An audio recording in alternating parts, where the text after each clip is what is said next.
അസ്സലാമു അലൈക്കും dear friends. ഇന്നത്തെ നമ്മുടെ സ്പെഷ്യൽ നിങ്ങൾ ആരും ഇതുവരെയും ട്രൈ ചെയ്ത് നോക്കിയിട്ടില്ലാത്ത ഒരു അടിപൊളി വെറൈറ്റി റെസിപ്പിയാണ്. നമ്മുടെ ഈ വീഡിയോ കണ്ടുകൊണ്ടിരിക്കുന്ന സമയത്ത് നിങ്ങൾക്ക് ഇഷ്ടപ്പെടുകയാണെങ്കിൽ ഒന്ന് ലൈക്ക് ചെയ്തേക്കണേ. അതുപോലെ തന്നെ നമ്മുടെ ഈ ചാനൽ ആദ്യമായിട്ട് കാണുന്നവരും ഇതുവരെയും സബ്സ്ക്രൈബ് ചെയ്യാത്തവരും പ്ലീസ് ഒന്ന് സബ്സ്ക്രൈബ് ചെയ്തേക്കണേ. ഞാനിടുന്ന വീഡിയോസ് ഉടനടി കിട്ടുന്നതിനായി സബ്സ്ക്രൈബ് ബട്ടന്റെ തൊട്ടടുത്ത് കാണുന്ന ബെല്ലൈക്കൺ കൂടി ക്ലിക്ക് ചെയ്തിട്ട് ഓൾ എന്ന ഓപ്ഷൻ എനേബിൾ ചെയ്യാനും മറക്കല്ലേ.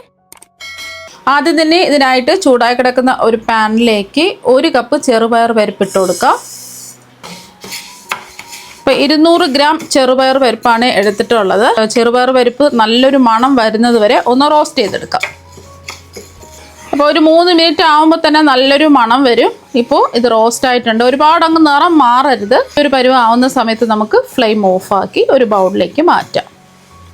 നമ്മൾ വറുത്തെടുത്ത ചെറുപയർ പരിപ്പ് ഒരു ബൗളിലേക്ക് മാറ്റിയിട്ടുണ്ട്. ഇനി ഇതൊന്ന് കഴുകിയെടുക്കണം. വെള്ളം ഒഴിച്ച് ഒന്ന് കഴുകിയെടുക്കാം. ഒരു 2 പ്രാവശ്യം ഒന്ന് കഴുകിയെടുക്കാം. ചെറുപയർ പരിപ്പ് കഴുകി വൃത്തിയാക്കി എടുത്തിട്ടുണ്ട്. ഇനി അടുത്തതായിട്ട് നമുക്ക് വേണ്ടത് ഒരു ഉരുളക്കിഴങ്ങും ഒരു സ്വീറ്റ് പൊട്ടറ്റോയാണ്. മധുരക്കിഴങ്ങാണ് ഇത്. തൊലിയെല്ലാം മാറ്റി കട്ട് ചെയ്തതിന് ശേഷം ഒന്ന് കഴുകി വൃത്തിയാക്കി എടുക്കാം. അപ്പോൾ അതാ ഉരുളക്കിഴങ്ങിൻ്റെയും മധുരക്കിഴങ്ങിൻ്റെയും തൊലിയൊക്കെ പീൽ ചെയ്ത് മാറ്റിയതിന് ശേഷം ചെറിയ കഷ്ണങ്ങളായിട്ട് കട്ട് ചെയ്തിട്ട് ഇതാ കഴുകി വൃത്തിയാക്കി എടുത്തിട്ടുണ്ട്. കഴുകി വൃത്തിയാക്കി വെച്ചിരിക്കുന്ന ഉരുളക്കിഴങ്ങും മധുരക്കിഴങ്ങും ഒരു കുക്കറിലേക്ക് ഇട്ട് കൊടുക്കാം. അതുപോലെ തന്നെ നമ്മൾ കഴുകി വൃത്തിയാക്കി വെച്ചിരിക്കുന്ന ചെറുപയർ പരിപ്പും കൂടി ഇതിലേക്ക് ഇട്ട് കൊടുക്കാം. ഇത് വേവിച്ചെടുക്കുന്നതിന് ആവശ്യമായിട്ടുള്ള വെള്ളം ഒഴിച്ചു കൊടുക്കാം. ഒരു 1.5 കപ്പ് വെള്ളം ഒഴിച്ചു കൊടുക്കാം.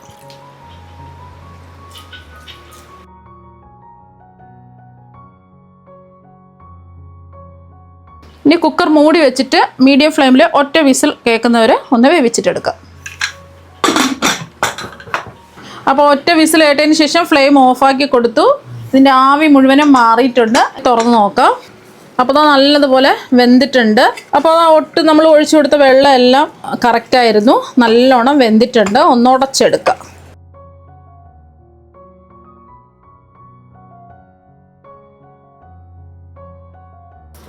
അപ്പോൾ ആ കട്ടകളൊന്നും ഇല്ലാതെ നല്ലതുപോലെ ഉടച്ചെടുക്കുക. അപ്പോൾ ആ കട്ടകളില്ലാതെ നല്ലോണം ഉടച്ചെടുത്തിട്ടുണ്ട്. ഇതിലേക്ക് നമ്മൾ ചേർത്ത് കൊടുക്കുന്നത് ശർക്കര പൊടിച്ചതാണ്. ഞാനിപ്പോൾ ഓർഗാനിക് പൊടിച്ച ശർക്കര ആയതുകൊണ്ട് ഉരുക്കിയൊന്നും എടുക്കുന്നില്ല. കല്ലും മണ്ണും അഴുക്കൊക്കെ ഉള്ള ശർക്കരയാണെന്നുണ്ടെങ്കിൽ ഒരു 1/4 കപ്പ് വെള്ളം ഒഴിച്ച് ഒന്ന് ഉരുക്കിയിട്ട് അരിച്ച് ഇതിലേക്ക് ഒഴിച്ചു കൊടുക്കാം. ഞാനിപ്പോൾ ഇതിലേക്ക് 1/4 കപ്പ് ശർക്കര പൊടിച്ചതാണ് ചേർത്ത് കൊടുക്കുന്നത്. ഒന്ന് യോജിപ്പിച്ചെടുക്കാം.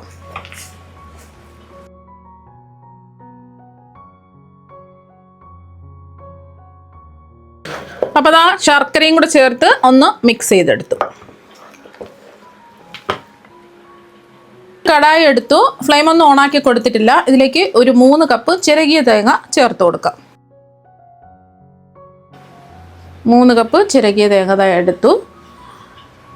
ഇനി മധുരത്തിന് ആവശ്യമായിട്ടുള്ള ശർക്കര ചേർത്ത് കൊടുക്കാം. നമ്മൾ എത്രയാണോ തേങ്ങ എടുത്തിട്ടുള്ളത് അതിൻ്റെ പകുതി ശർക്കര പൊടിച്ചത് ചേർത്ത് കൊടുക്കാം.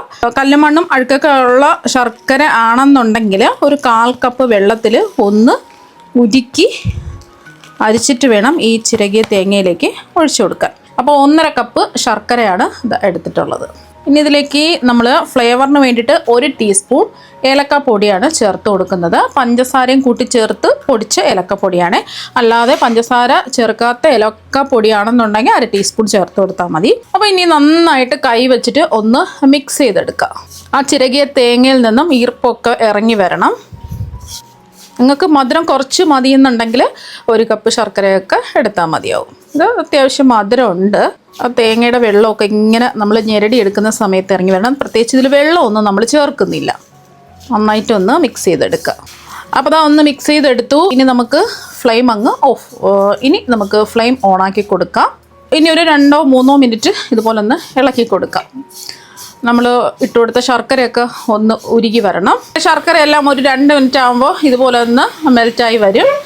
ഇപ്പോൾ കണ്ടില്ലേ, ഒരു 2 മിനിറ്റൊക്കെ ആകുമ്പോൾ ശർക്കര ഒന്ന് മെൽറ്റായി വരും. 1 മിനിറ്റും കൂടി ഒന്ന് ഇളക്കി കൊടുക്കാം. ഒരുപാട് അങ്ങ് കട്ടിയാവരുത്. എന്നാൽ പിന്നെ ചൂട് മാറിക്കഴിയുമ്പോൾ കല്ല് പോലെ ആയിപ്പോവും. ചെറിയൊരു അയവ് വേണം.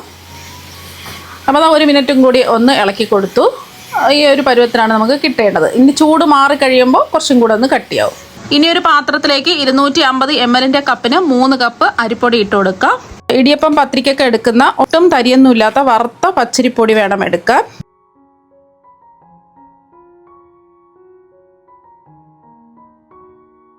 നിങ്ങൾക്ക് ഇതിൻ്റെ പകുതി ക്വാണ്ടിറ്റിയിലാണ് ചെയ്യുന്നതെങ്കിൽ എല്ലാ അളവുകളും പകുതി എടുത്താൽ മതിയാവും. 1 കപ്പ് മൈദയും കൂടി ചേർത്ത് കൊടുക്കാം. ഇനി ഇതിലേക്ക് ആവശ്യത്തിനുള്ള ഉപ്പ് ചേർക്കാം. ഒരു 1/2 ടീസ്പൂൺ ഉപ്പാണ് ചേർക്കുന്നത്. ഫ്ലേവറിന് വേണ്ടിയിട്ട് 1 ടീസ്പൂൺ ഏലക്കാപ്പൊടിയും കൂടി ചേർത്ത് കൊടുക്കാം. പഞ്ചസാരയും കൂട്ടി ചേർത്ത് പൊടിച്ച ഏലക്കാപ്പൊടിയാണ്. ഇനി ഇതൊന്ന് മിക്സ് ചെയ്തെടുക്കാം. നമ്മൾ ചേർത്ത് കൊടുത്ത ഏലക്കാപ്പൊടിയും ഉപ്പും മാവുമായിട്ടൊന്ന് മിക്സ് ആക്കുക. മിക്സ് ചെയ്തെടുത്തു. ഇനി ഇതിലേക്ക് നമ്മൾ ചേർത്ത് കൊടുക്കുന്നത് വേവിച്ചെടുത്ത ചെറുപയർ പരിപ്പ്, ഉരുളക്കിഴങ്ങ്, മധുരക്കിഴങ്ങിലേക്ക് ശർക്കര മിക്സ് ചെയ്ത് വെച്ചില്ലേ, അതിൻ്റെ ചൂട് നന്നായിട്ട് മാറിയിട്ട് ഇതിലേക്ക് അങ്ങ് ചേർത്ത് കൊടുക്കാം. കുറച്ച് കുറച്ചായിട്ടിട്ട് മിക്സ് ചെയ്തെടുക്കുക. കൈ വെച്ചിട്ട് ഒന്ന് മിക്സ് ചെയ്യാം. ചെറിയ ചൂട് കുഴപ്പമില്ല, നല്ല ചൂടോടുകൂടി ചേർക്കരുത്, പിന്നെ കൈ വെച്ചിട്ട് കുഴച്ചെടുക്കാൻ പറ്റില്ല. കുറച്ച് കുറച്ചായിട്ടിട്ട് നമുക്ക് മിക്സ് ചെയ്തെടുക്കാം. ഇതിലൊട്ടും തന്നെ നമ്മൾ വെള്ളമൊന്നും ചേർക്കുന്നില്ല.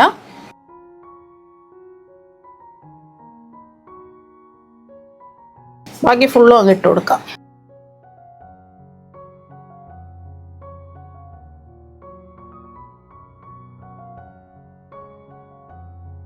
ഒന്ന് കുഴച്ചെടുത്തു. നിങ്ങൾക്ക് കുഴച്ചെടുക്കാൻ പറ്റുന്നില്ല എന്നുണ്ടെങ്കിൽ മാത്രം കുറച്ച് വെള്ളം ചേർത്തിട്ട് കുഴച്ചെടുക്കുക.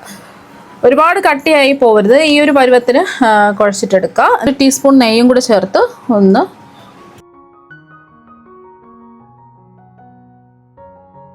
നെയ്യോ എണ്ണയോ എന്തെങ്കിലും ചേർത്തിട്ട് കുഴച്ചെടുക്കുക. ഒന്ന് കുഴച്ചെടുത്തിട്ടുണ്ട്.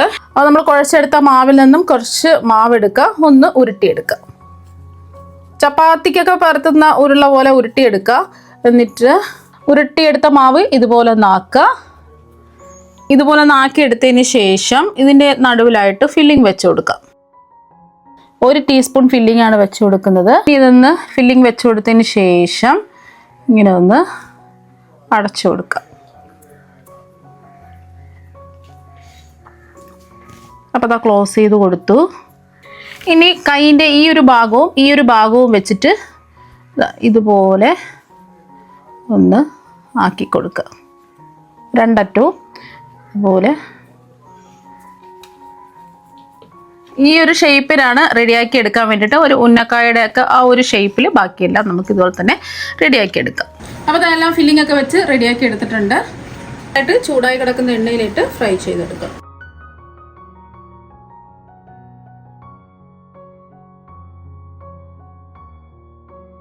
മീഡിയം ഫ്ലെയിം വെച്ച് കൊടുക്കാം. ഒരു വശം ഒന്ന് മൂത്ത് ചെറിയൊരു ബ്രൗൺ കളർ ആവുന്ന സമയത്ത് തിരിച്ചിട്ട് കൊടുക്കാം.